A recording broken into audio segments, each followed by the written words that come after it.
Hindi naman masama ka maging employee eh. Yeah. Actually, parang dun mas maganda na makapag-start ka. Oo, totoo. Dahil naging empleyado tayo, minsan nagiging masyado tayong complacent, masyado mabait tayo sa mga employees natin. Eh, nagsasuffer yung goal natin bilang negosyante, no? Actually, that's a very good question kasi yun yung pinaka-struggles ko nung unang-una pa lang. Kasi alam ko lahat ng operation, pero pagkatayo ko ng business, nasa na yung mga patient ko, nasa na yung mga clients ko. Isa na namang nekakwentong pangarap at tagumpay ang mapag-uusapan natin ngayong araw na to.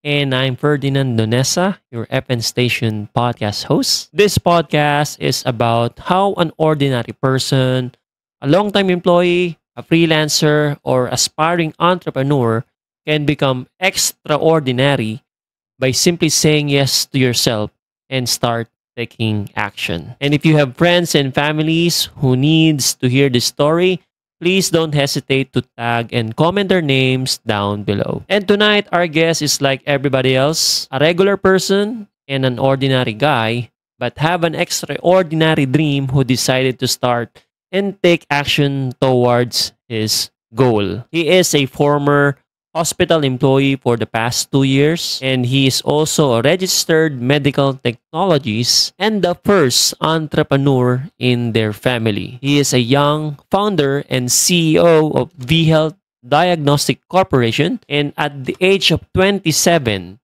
he already has 23 real estate properties in his portfolio. And without further ado, let's all welcome my good friend, Bitsir Lirio. Hello!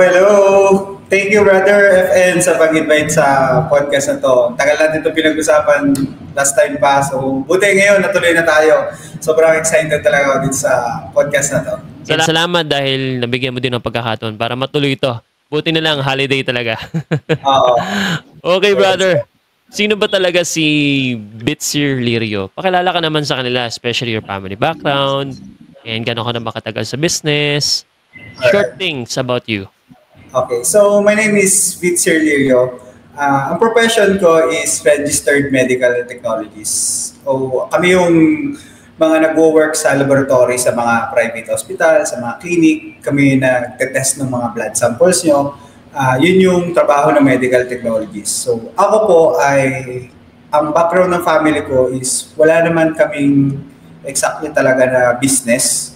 So, ako po talaga yung first na parang naging entrepreneur sa amin sa family. Last 2021, doon ako tumalon from employee sa entrepreneurship. So, doon ko naisip na nandito na ako sa profession ko na healthcare. So, sabi ko, parang mas gusto kong maging entrepreneur. Then, i-align ko siya na ako na yung magtayo ng sarili ko kayang clinic. Kasi in-analyze ko naman lahat ng details and kung paano magtayo, paano yung operation. So, doon ko natutunan from my 2 years experience sa hospital kung paano patakbuhin yung isang laboratory and yung actually yung buong department, may mga x-ray, ultrasound.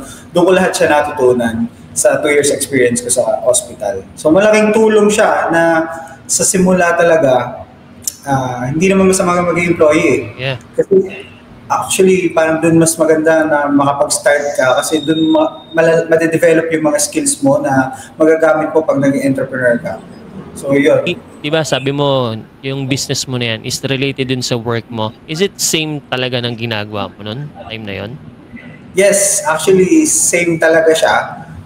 Parang yung business ko ngayon is parang hospital din siya na maliit. So, more on diagnostic lahat siya. May mga patient din kami na punta, may mga doctors din kami na nag-check up, then may mga laboratory din kami, x-ray, drug test, ultrasound, mga ganun na test.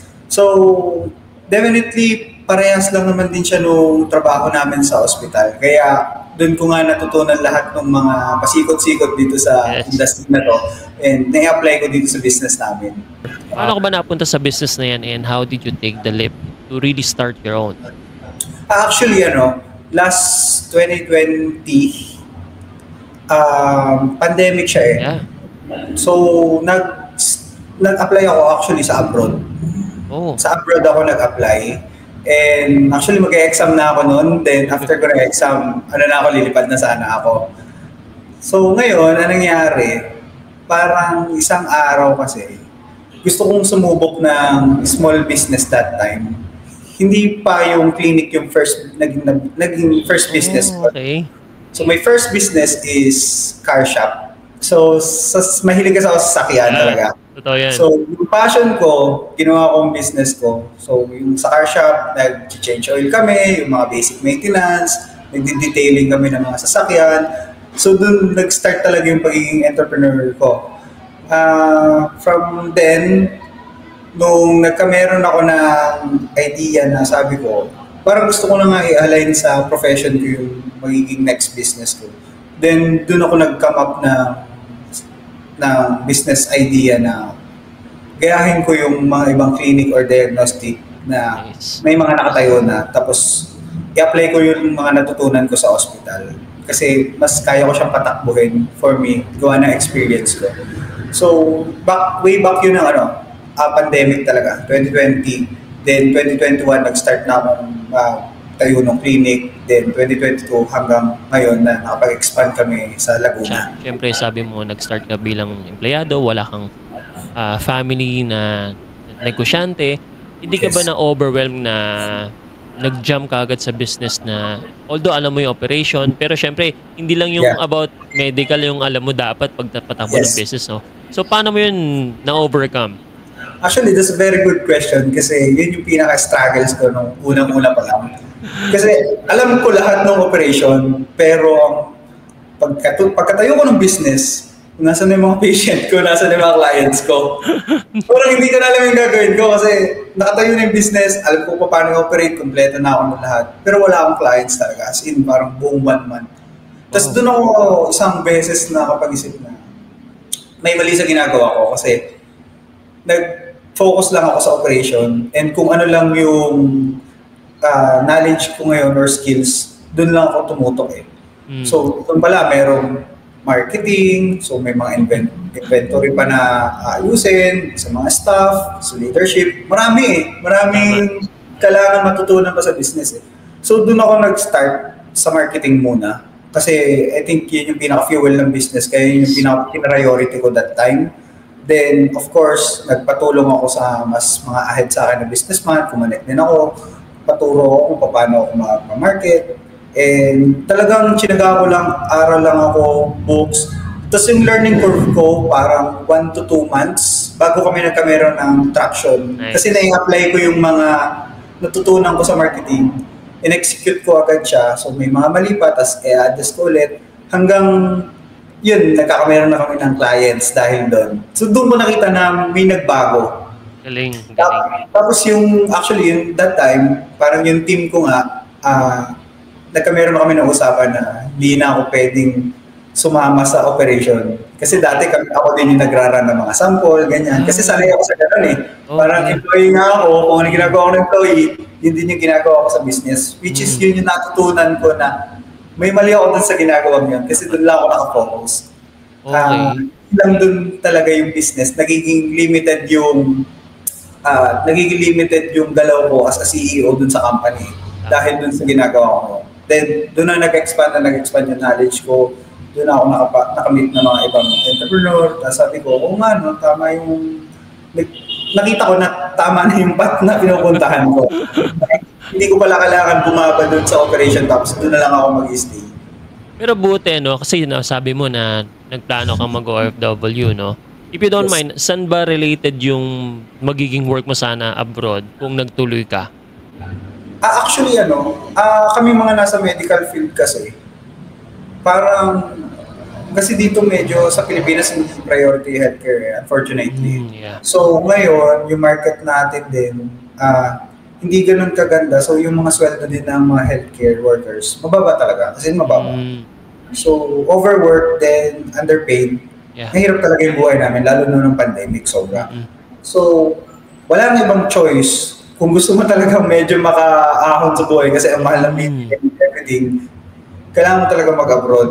So, halos lahat ng healthcare staff, talagang ginugol nila makapag-abroad or makapasok sila sa government kasi mas mataas yung sweldo. But Okay. for me, naging choice ko yung mag-OFW ako, pumunta ako sa abroad that time.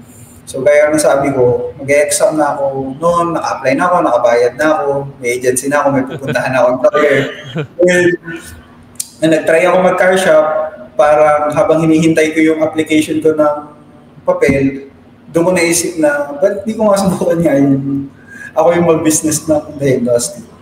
Okay, And, no? Kasi, gaya na sinabi ko nga, di ba kanina, dumaan ka sa stage na yung alam mo lang yung ginagawa mo, yung marketing hindi. Pero buti hindi ka nagdalawang isip or parang nag-doubt doon sa decision mo na ipupush ko tong business kasi meron akong pending working abroad. Tapos, mas, yung greener pasture, di ba, na tinatawag. Pero you decided to stay. And na-mention mo rin na meron kang mentors or someone who's really helping you. Naging factor ba yun para mag-push ka sa business and stay here? yes, actually, oo din kasi ang nagpapalakas lang ng loob ko sa akin. Once na naintindihan ko na yung yung laro eh. Kapag nag-gets ko na yung game, nag-gets ko na yung ikutan nun sa business, mas lumalakas yung loob ko na, Yeah. I think kaya ko to.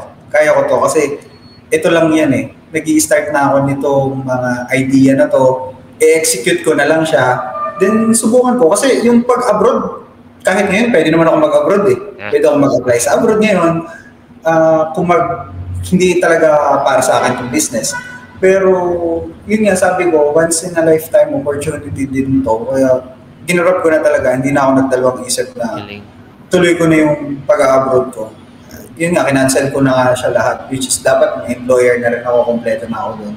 So, siguro, ang salary din kasi doon, na mga healthcare na katulad ko, starting nasa 100 plus, mga ganun. Nice. At ganun.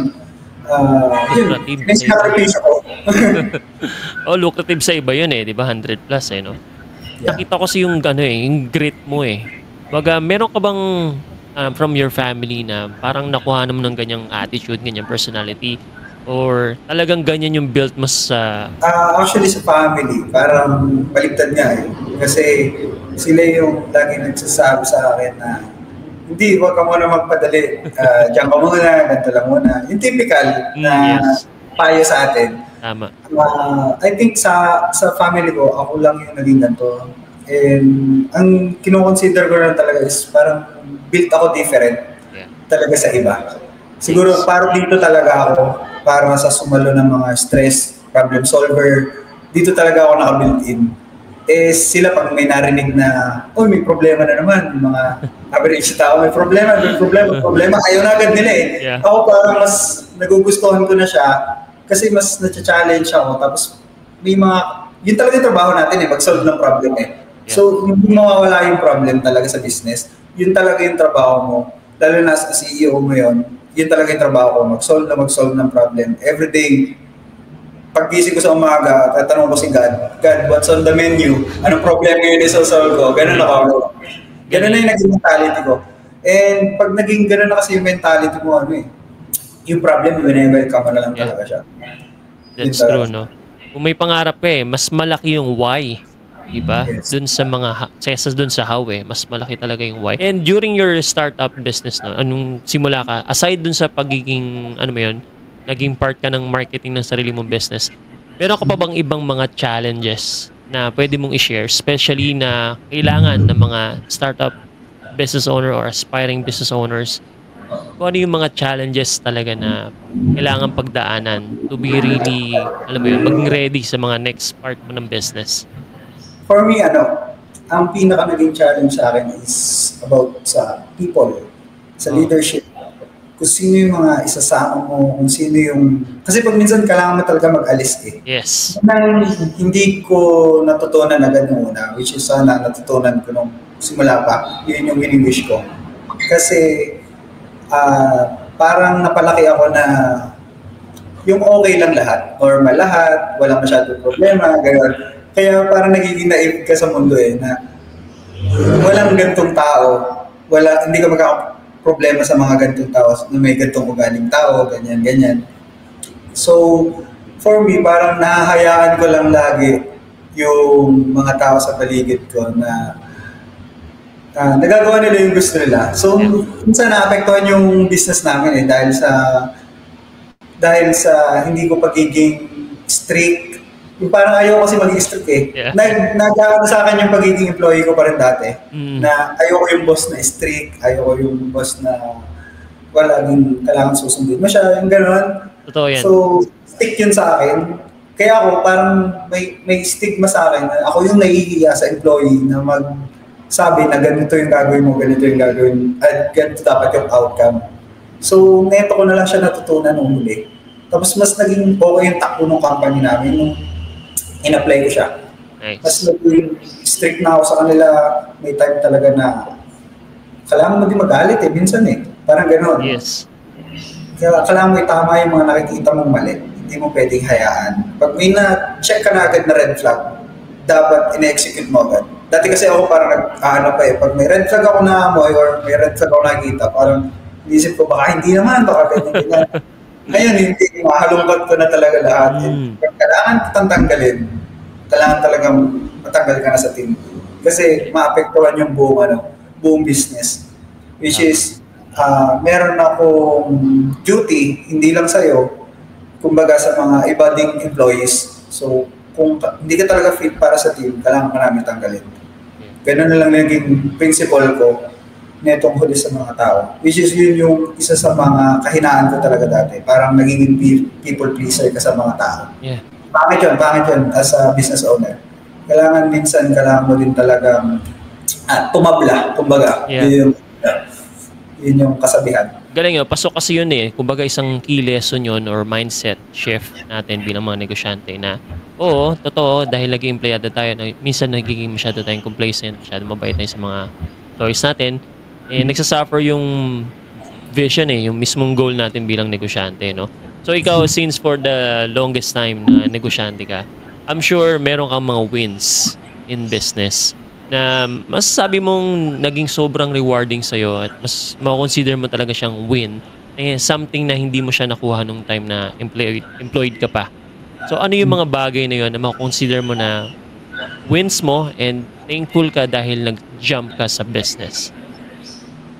For me, yung nakikita kong wins ngayon, personal sa amin is, syempre, yung minsan may freedom ka talaga Nagiging flexi yung oras mo, unlike nung employee ako.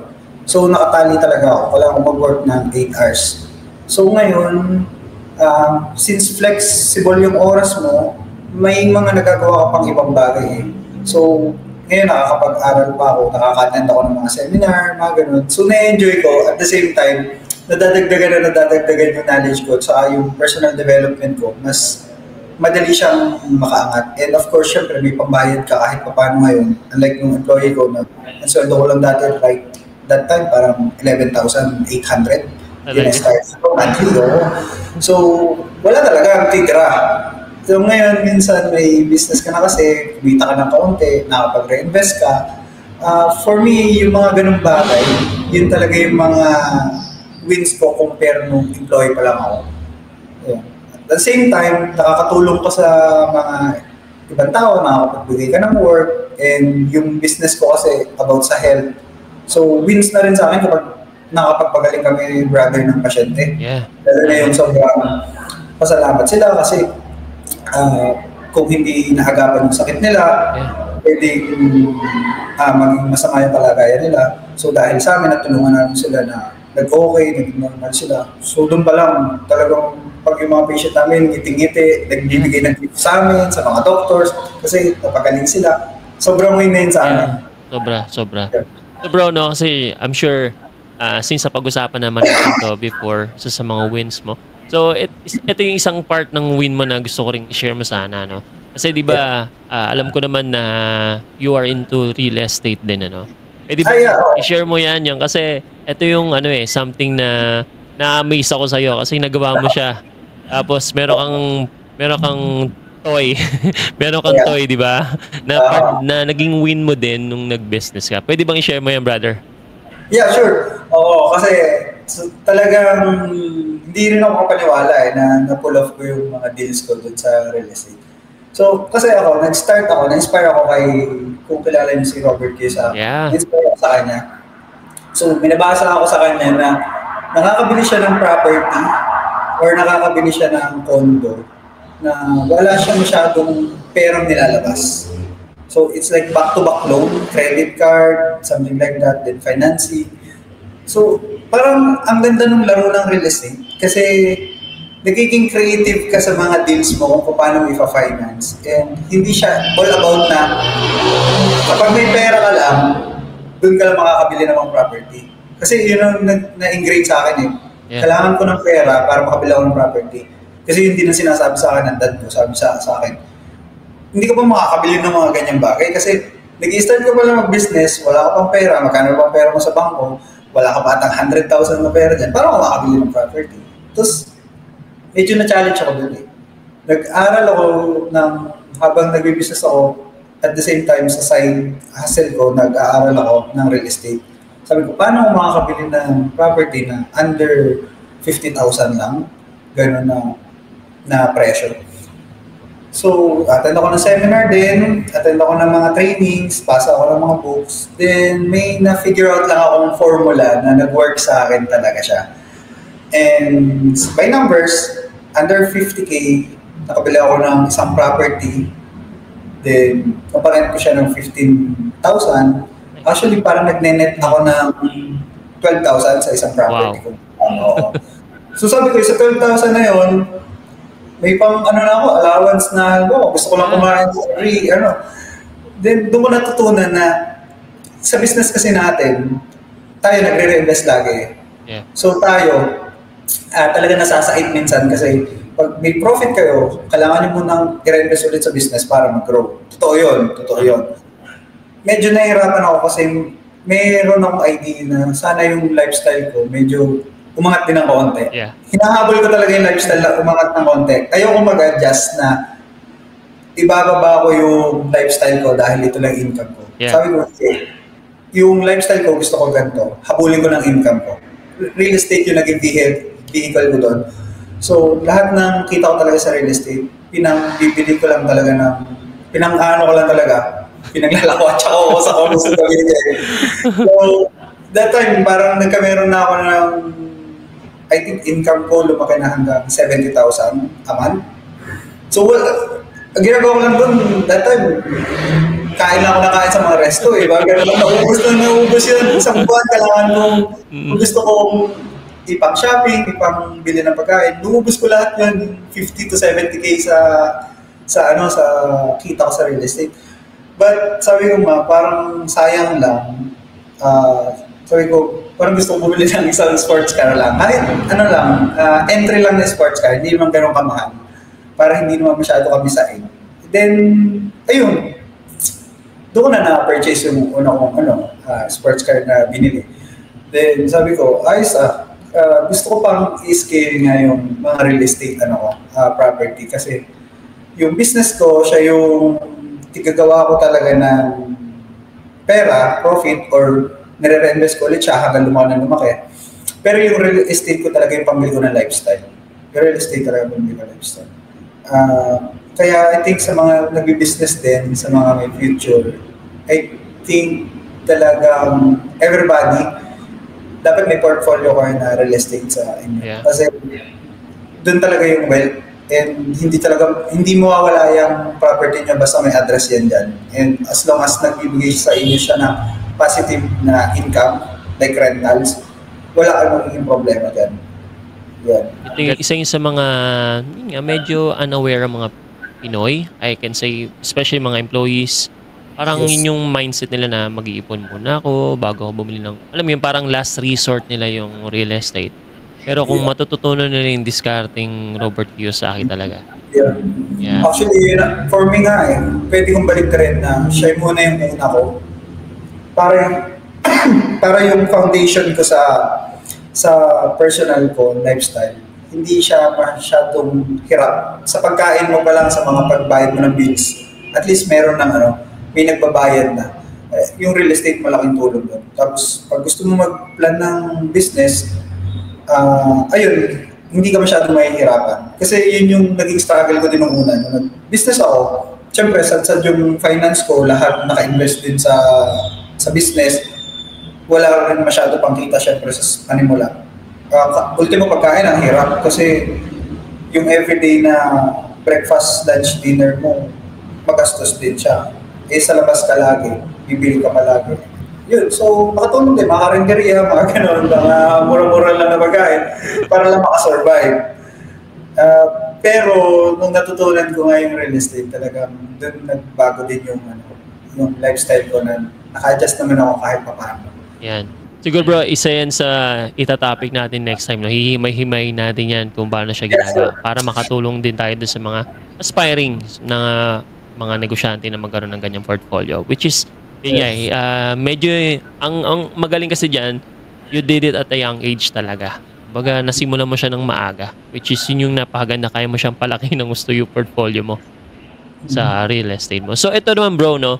Since na-mention mo nga meron kang mga may mga things na nalaman mo na bago mag-start ng business. So, if there's something or if you could go back in time, what would you do differently? Especially dun sa pag-start ng business. For me, meron kasi akong naging malaking error na sa pagtayo ng business ko. So, yun sana yung gusto kong iwasan. Nagkameron kasi ako ng isang company. Hindi ko masyado naayos yung mga papers. Hindi ko masyado inintindi kasi yung mga SEC sa corporation, paano ba yung tamang diskarte. Actually, natutunan, nagbigay lang sa akin ng idea niyan si Sam Karasi sa CEO na So, nag-usap nga kami, may mga tinanong ako about sa paano ito ba yung control ng company, nasa akin pa rin, tapos maganda yung pagkakaset up, hindi siya yung dehado ka. So, may mga ganun akong naging problem last time sa company ko dati. So, hanggang nawala sa akin yung company. Sayang yung na-build, sayang yung naging effort. Pinabaya ko na lang, binigay ko na lang yung company ko para matapos na. Then yun, nagkayo na lang ako ng ulit, another company dito sa Laguna. So, ganun yun yung sayang talaga, sayang. Na sana inayos ko na nung una pa lang, sana natutunan ko na yun. At least sana may 3 na kaming company ngayon, tapos makukulab ko na siya. Ang ganda sana ng setup ng company namin kapag 3 na. So, yun. Pero okay lang, no? At least imagine, no? Ang good thing dun is nag-start ka pa din. Kasi, yes. Diba, ito yung misconception, especially sa mga aspiring nga, di pa nag-start. Parang iniisip nila lagi is parang pang matatalino lang yan, pang may pera lang yan, yung pagbe-business pang magagaling lang. Ikaw, brother, ano yung ma-advise mo sa mga aspiring entrepreneurs, sa mga long-time employees, or sa mga freelancers na gusto maging business owner na talaga? I mean, ano yung mas advice mo sa kanila na dapat nilang gawin to start their journey na in achieving their own dreams in business? Actually naman, ako hindi na naman ako matalino eh. Hindi na naman ako sobrang galing na sa academic or about sa business. Wala kasi nagturo sa akin. Tapos wala rin naman background yung family namin sa business. So talagang kung tutusin, behind the 8 balls ako, ibig sabihin, wala akong experience. Medtech lang ako sa hospital as employee. Yun lang yung alam kong gawin. Pero titingnan mo mabuti, way back then, hanggang ngayon, medyo may nabuild na ako eh. So ibig sabihin, isang factors doon na napakahalaga kung magsisimula ka pa lang is talagang kailangan mong pag-aralan yung bawat pasikot-sikot. Tingnan nyo yung nangyari doon sa isang company kaya nawala sa akin. Kasi hindi ko siya pinag-aralan eh. Hindi ko pinag-aralan yung paperwork about sa investor, about sa partnership. So nawala sa akin yung company. Kasi hindi ko siya sinecure. Kumbaga, hindi ko siya pinagtuunan ng pansin. So, yun yung mga consequences kapag hindi ka talaga nag-aral maigi. Minsan, malaki talaga yung mawala sa'yo. Minsan, million mawala sa'yo. Kaya for me, gaya lang naman din siguro ng advice ng iba. Yung pinaka-basic is, kailangan mo talaga pag-aralan kung ano yung, paano magsimula, paano paano ka mag-ooperate, paano mo i-sustain yung business. Pag nagawa mo yun, for me, ano na yan eh, tatakbo na siya eh. Yeah. So, yung panonood ng mga ganitong podcast, yung pagbabasa, doon mo talaga masisimulan yan eh. Kasi pag tamad ka sa ganan, tamad ka talaga sa pag-aaral, wala, mahirap. Mahirap yan. Yung tatalon ka agad, tapos wala kang experience, then wala ka rin idea kung ano gagawin mo. Automatic, parang ano yan, automatic luwi ka niyan. Sugalan, no? Oo. Kasi ano lang talaga eh, lack of knowledge yung pinakakalaban mo talaga dito. Pero pag naintindihan mo na yan, promise lalakas yung loob mo dyan. Yeah. Lalo na pag nakakapag-compute ka ng numbers, Yes. naintindihan mo na yung pasok at labas ng pera. Mas lalakas yung loob mo dyan eh. Mas mapupul the trigger ka na mag-start na ng business or simulan kung ano yung gusto mo simulan. For me, yun lang. Kasi doon lang din ako nag-start. Nag-aral lang ako na nag-aral. Kasi sa school nga, nag-aral kayo eh. Yeah. Tapos sa tunay na buhay, ayaw mong pag-aralan. Ito na yung tunay na buhay eh. Tapos ayaw mong pag-aralan. Tapos sa school, nag-aral ka ng matagal. Tama. Tapos ilan lang din yung magagamit mo dun sa school. It doesn't make sense. Kaya for me, kung nag-aral ka dun sa school ng ilang taon, kung gusto mo business, kailangan mo din mag-aral talaga dito. Yes. Tama, brother. Thank you sa lahat ng shinare mo, bro, no? I'm sure marami pang tao dito nangangailangan ng services mo and how you can add value to them. So, at this time, I'm giving you the floor to really share how you can to share your business and how you can really help these people, no? So, sa mga business owner, yung mga maraming employees, I'm sure yung mga employees niya meron mga medical examination, yung mobile examination. So kami po, gumagawa din kami ng mga ganong program. So kung kailangan niyo po ng ganong services, pwede niyo po kaming kontakin. Yung pangalan po ng company namin is V-Health Diagnostics Corporation. So kami po, ang location namin is sa Binyan, Laguna kami. Natanggap din kami ng mga walk-in, pero kung halimbawa, kailangan nyo talaga ng mobile clinic, meron din po kami. Kami yung napunta sa mga companies, kami yung nagkakandak ng mga examination doon. Kung ilan man yan, kung 1,000 employees, 2,000 employees kayo, kaya po namin yung indicator. Kahit ano pong mga tests, mga laboratory, x-ray, drug test, lahat po yung meron po kami. So yun po, V-Health Diagnostic Corporation. Thank you, brother. May Facebook page kami, V-Health Diagnostics, yung pangalan ng Facebook page namin. So yun. Yung number namin, 0917-129-8344. Yun yung group number namin. So ayun, mostly sa Facebook, pwede na kayong mag-message sa amin kasi mabilis din kami sumagot sa Facebook. Ano yan, bro? Buong NCR? Buong Luzon ba yan? Pwede kayo? Yes, brother, buong Luzon yan. Kami yung pupunta sa inyo. Basta kaya namin takbuhin. And for a quick recap, here are my key takeaways from this episode. So the first thing is start early. So with Bitsir, no, imagine for just 2 years na naging employee siya, nakakita siya ng opportunity, nag-start agad siya regardless. Kasi hindi naman niya alam lahat pero dahil may idea na siya sa operation, nag-start pa rin siya. And then along the way, dun yan lang niya na-figure out kung paano talaga patakbuhin yung negosyo. And secondly is regardless kung may kamag-anak ka man or wala na negosyante, pero dahil may pangarap ka, tuloy mo lang. Kasi along the way, you'll meet new people, you'll meet mentors, magkakaroon ka ng guide as you continue to do the business. And number 3 is real learning starts after graduation. So kung ikaw ay tumitigil na sa pag-aaral, then you might think again. Kasi learning will bring you to success talaga. So if you keep on learning, continuous learning, yan talaga yung magdadala sa'yo to the next level of your life. And if you find value in this podcast, please like, share to your friends and families, or just comment your questions if you have any. Baka ito na yung breakthrough na iniintay mo para sa'yo. Again, always remember that God loves you. God bless you. See you on my next episode.